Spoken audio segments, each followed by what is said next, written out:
नमः शिवाय। हर हर महादेव। श्री शिव महापुराण रुद्र संहिता प्रथम खंड दूसरा अध्याय। नारद जी की काम वासना। सूत जी बोले, हे ऋषियों, एक समय की बात है, ब्रह्मा पुत्र नारद जी हिमालय पर्वत की एक गुफा में बहुत दिनों तक तपस्या कर रहे थे। उन्होंने दृढ़ता पूर्वक समाधि लगाई थी और तप करने लगे। उनके उग्र तप का समाचार पाकर देवराज इंद्र कांप उठे। उन्होंने सोचा कि नारद मुनि मेरे स्वर्ग लोक के राज्य को छीनना चाहते हैं। यह ख्याल आते ही इंद्र ने उनकी तपस्या में विघ्न डालने की कोशिश की। उन्होंने कामदेव को बुलाया और कहने लगे कि हे कामदेव, तुम मेरे परम प्रिय मित्र एवं हितैषी हो। नारद हिमाचल पर्वत की गुफा में बैठकर तपस्या कर रहे हैं। कहीं ऐसा ना हो कि वह वरदान में ब्रह्मा जी से मेरा स्वर्ग का राज्य ही मांग बैठे। अतः तुम वहां जाकर उनका तप भंग करो। यह आज्ञा पाकर कामदेव वसंत को साथ ले गए। बड़े गर्व से उस स्थान पर गए और अपनी सारी कलाएं रच डाली। कामदेव और वसंत के बहुत प्रयत्न करने पर भी नारद मुनि के मन में कोई विकार उत्पत्ति नहीं हुई। महादेव जी के अनुग्रह से उन दोनों का गर्व चूर्ण हो गया। ऐसा इसलिए हुआ क्योंकि महादेव जी की कृपा से नारद मुनि पर कामदेव का कोई प्रभाव नहीं पड़ रहा था। पहले उस आश्रम में भगवान शिव ने भी तपस्या की थी। उसी स्थान पर उन्होंने ऋषि मुनियों की तपस्या का नाश करने वाले कामदेव को भस्म कर डाला था।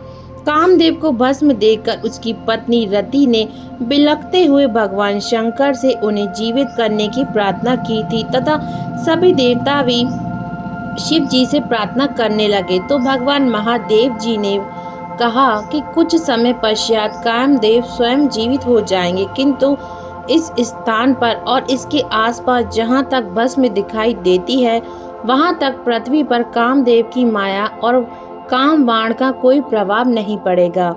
इस प्रकार उस स्थान से कामदेव लज्जित होकर वापस लौट आए।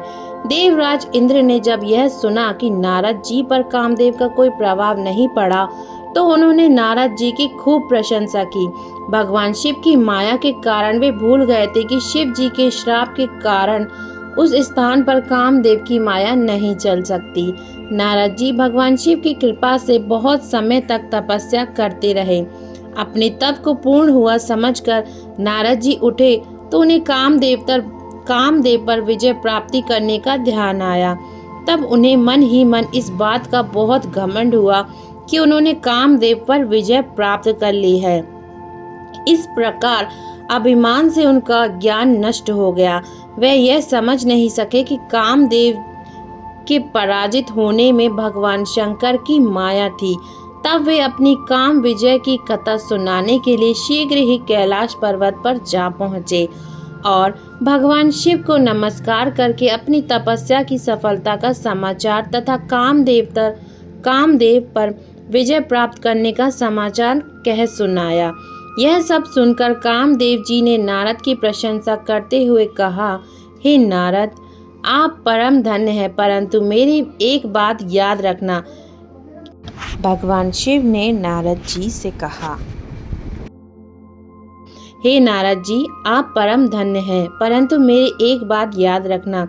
यह समाचार किसी अन्य देवता को मत सुनाना, विशेषकर भगवान विष्णु से तो इस बात की कदापि ना कहना। यह वृत्तांत सबसे छिपा कर रखने योग्य है। तुम मेरे प्रिय हो, इसलिए मैं तुम्हें यह आज्ञा देता हूँ कि तुम यह बात किसी के सामने प्रकट मत करना। परंतु वे तो शिव की माया से मोहित हो चुके थे, इसलिए उनकी दी शिक्षा को ध्यान में ना रखते हुए वे ब्रह्मलोक चले गए। वहां ब्रह्मा जी को नमस्कार करके बोले, अपने तपोबल से कामदेव को जीत लिया है मैंने। यह सुनकर ब्रह्मा जी ने शिव के चरणों का चिंतन करके सारा कारण जान लिया तथा अपने पुत्र नारद को यह सब किसी और को ना कहने के लिए कहने लगे। नारद के मन में अभिमान के अंकुर उत्पन्न हो गए थे, जिसके फलस्वरूप उनकी बुद्धि नष्ट हो गई। वे तो तुरंत विष्णु लोक पहुंचकर भगवान विष्णु को यह सारा किस्सा सुनाना चाहते थे, अतः शीघ्र ही वे ब्रह्मलोक से चल दिए। मुनि को आते देखकर भगवान विष्णु सिंहासन से उठकर खड़े हुए। उन्होंने नारद को गले लगा लिया और आदर सहित आसन पर बिठाया। भगवान शिव के चरणों का स्मरण करके भगवान विष्णु ने नारद जी से पूछा, नारद जी, आप कहाँ से आ रहे हैं और इस लोक में आपका शुभ आगमन किस लिए हुआ है? यह सुनकर नारद जी ने अहंकार सहित अपने तप के पूर्ण होने एवं कामदेव पर विजय प्राप्त करने का समस्त हाल उन्हें कह सुनाया। भगवान विष्णु काम के विजय की असली कारण जान चुके थे। वे नारद जी से बोले, हे नारद जी, आपकी कीर्ति एवं निर्मल बुद्धि धन्य है। काम, क्रोध एवं लोभ मोह उन मनुष्यों को पीड़ित करते हैं जो भक्तिहीन हैं।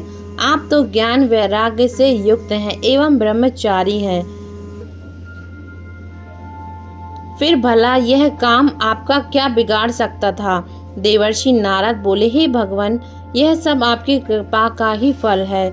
आपकी कृपा के आगे कामदेव की क्या सामर्थ्य है जो मेरा कुछ बिगाड़ सके? मैं तो सदा ही निर्भय हूँ। इतना कहकर नारद जी विष्णु भगवान को नमस्कार करके वहां से चल दिए। ओम नमः शिवाय। हर हर महादेव। श्री शिव महापुराण रुद्र संहिता प्रथम खंड दूसरा अध्याय समाप्तम।